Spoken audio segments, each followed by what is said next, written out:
Hi, Scorpio, Sun and Rising. Welcome to your January 2021 Astro Update. It's Rena here.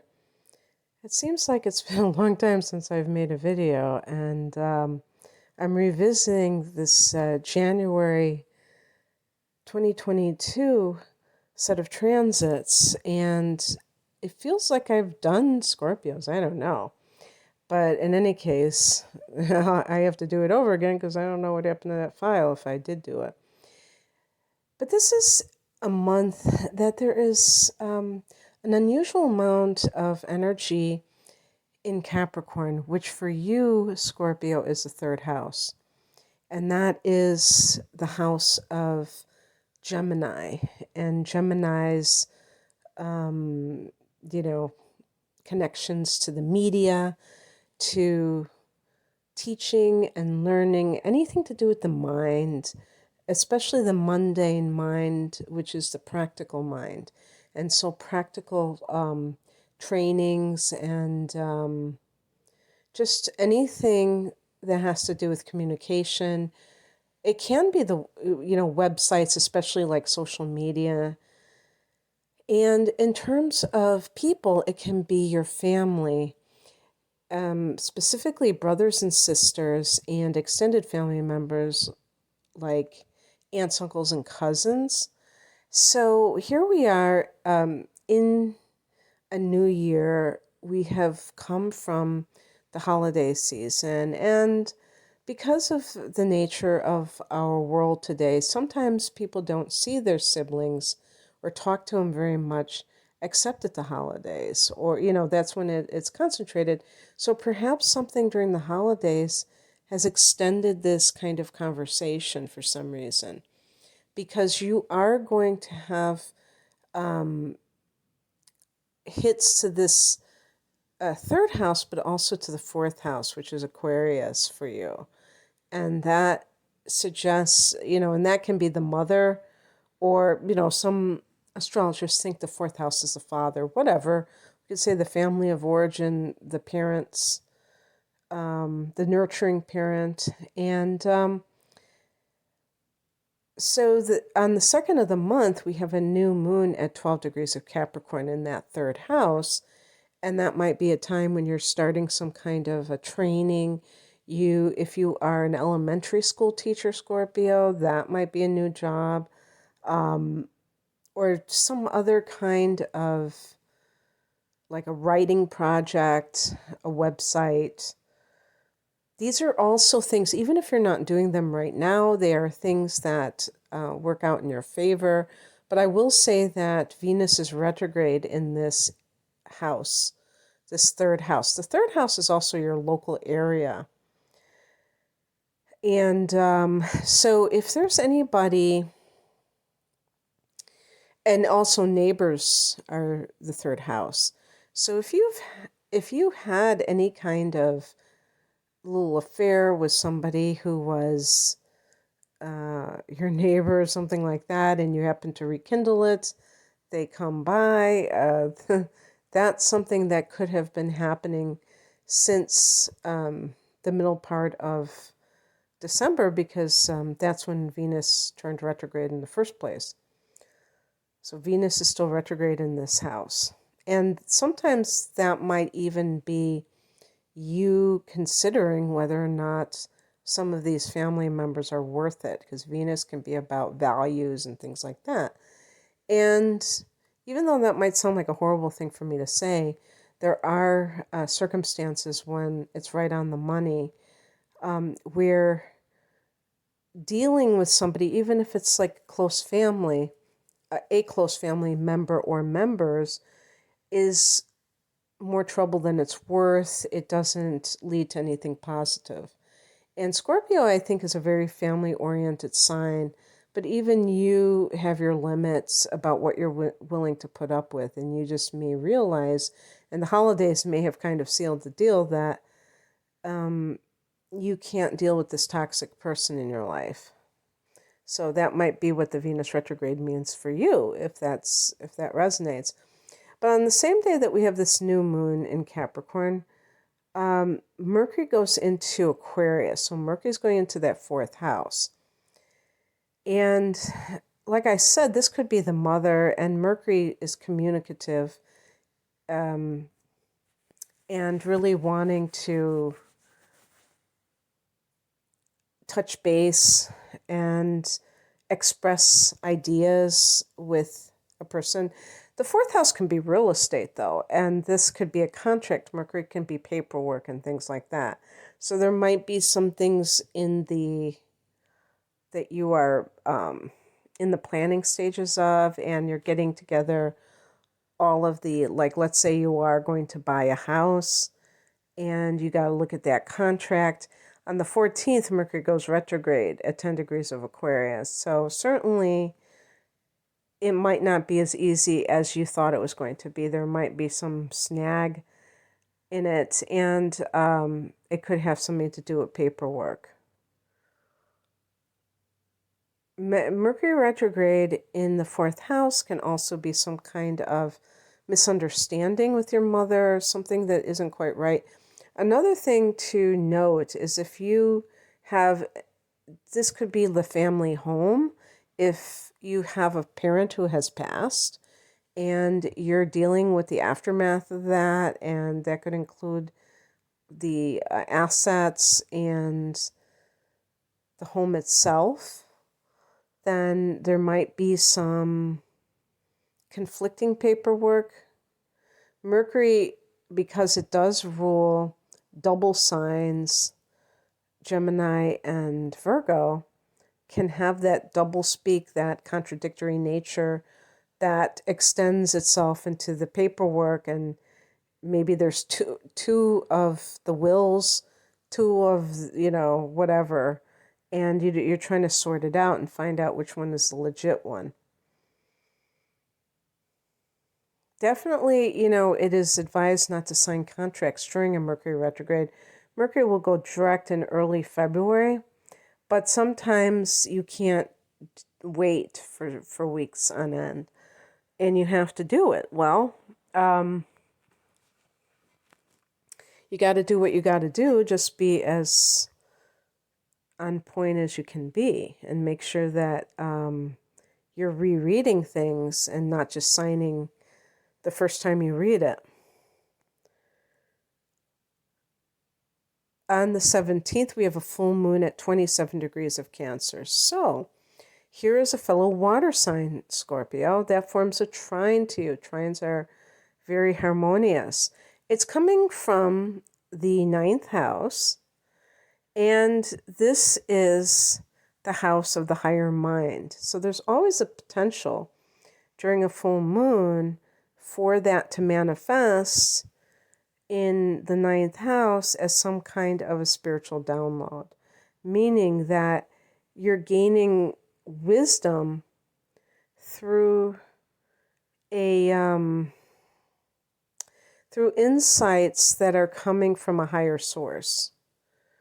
And how this manifests for you may be very particular to you, because sometimes people, say, well, I had this voice in my head and it was telling me all these things, or, it's almost like channeled information, and people might write it out, and it's like automatic writing where they're not really thinking before they write. They're being guided to write from a source beyond the physical dimension that is, giving them their information in that way. But there might be other ways that this comes out for you. And the ninth house is also long distance travel. So if this is when this becomes available to you, when you have an opening, a portal, maybe that's a possibility, but it could even be the ending of some kind of a travel. And given the fact that we're in mid-January, it certainly could have something to do with the holiday season, that you are finished with that time, and you are now you're finished with the holidays and now you're ready to go back home. So you're finished traveling. On the 18th, Uranus goes direct at 10 degrees of Taurus. This is another friendly angle to you, Cancer. This is a sextile, and it's in your 11th house of hopes and wishes. This is Uranus's domain. It rules this area, so it's very comfortable here. Uranus in this house is about, the type of long-range goals you have. Are they too conventional? Cancer is, what am I saying Cancer? Scorpio is a sign that I don't see as necessarily conventional. It's just that you are very, because you're a fixed sign, you tend to value consistency more than maybe necessarily taking all the risks and doing things so haphazardly. You might like to have a very stable, predictable environment. And the 11th house, though, are those long-range goals, and Taurus here can breathe life into some of them because you may decide that you have these really unique ideas and you'd like to fulfill them, and you never know what could happen as a result. So those dreams can be made into reality. And also, this is the house of gains, and it is directly connected to that 10th house. So you could have a wild increase in what transpires from what you have done in the past, and maybe some of those foundations that you have built are going to come to pay off for you in some way, Scorpio.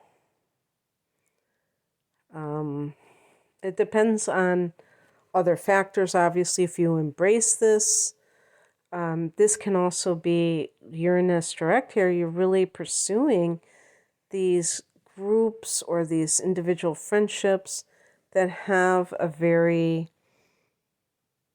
how would I put it, unusual side to them.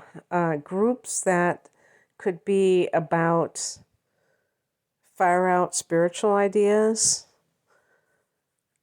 individuals who are eccentric, who might be literal Aquarians, just things like that kind of give you different perspectives than you're used to. On the 19th, the sun goes into Aquarius, so there you go. So sun is in that 4th house of home and family, which is good because it can definitely make you connecting with a parent, and now that you're an adult, you may see things from a different perspective with this parent, and you're able to perhaps, even if you don't have the perfect relationship with that parent, you're able to be very confident because sun can be your confidence in that 4th house. It's like you hold your own.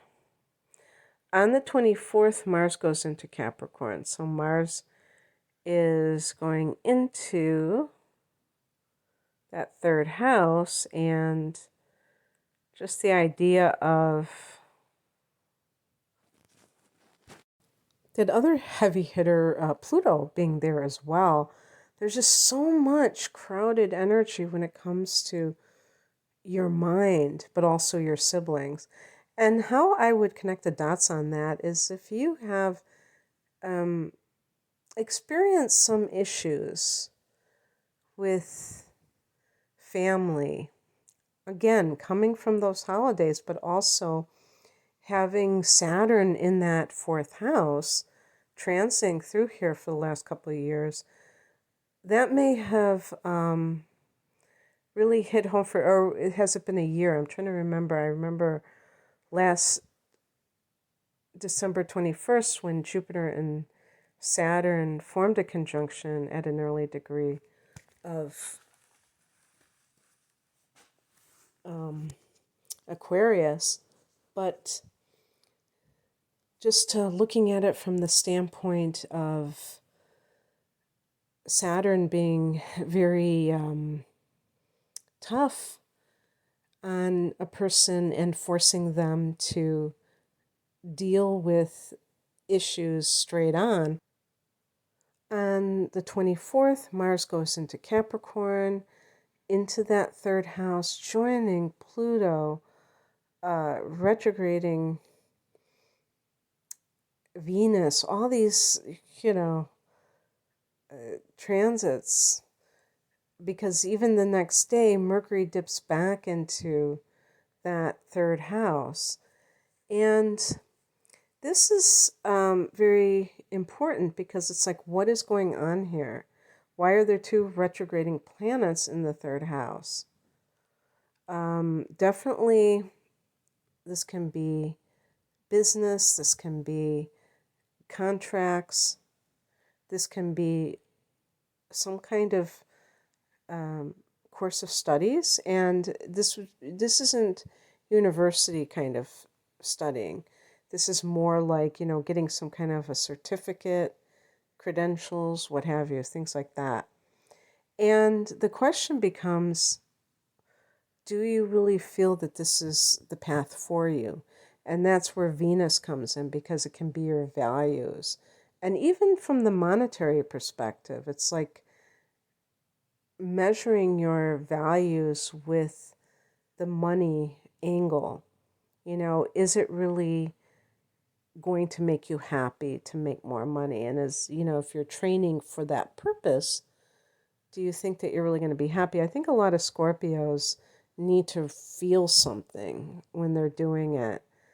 And it's not that you don't like more money, it's just that if your heart isn't into it, I don't think it's going to really eventually pay off, because there'll be too much resistance, there'll be too much indifference. So that's really interesting that there's so much going on in this area. And Mercury retrograding back into that house on the 25th just really highlights more of that. Like, what is it that you really want to do? And is this what it is? Is this what you want to study? Is this, if you're a writer, is this how you want to proceed with this book? Or are you kind of going down a dead end? And same thing with a sibling. Is this relationship really worth it? Or have you had too much drama? On the 29th, Venus goes direct at 11 degrees of Capricorn in that third house. So things start to get resolved on that front. And Venus will take another month, 5 weeks before it leaves Capricorn. So it is in this house for a very long time compared to what its normal transit is. And we'll see if this really affects you or not, but it certainly is highlighted for you, this third house, Scorpio, and how you think, how you perceive things. So I hope that you enjoyed this. If you would like a personal reading, the link is below. Take care. Bye.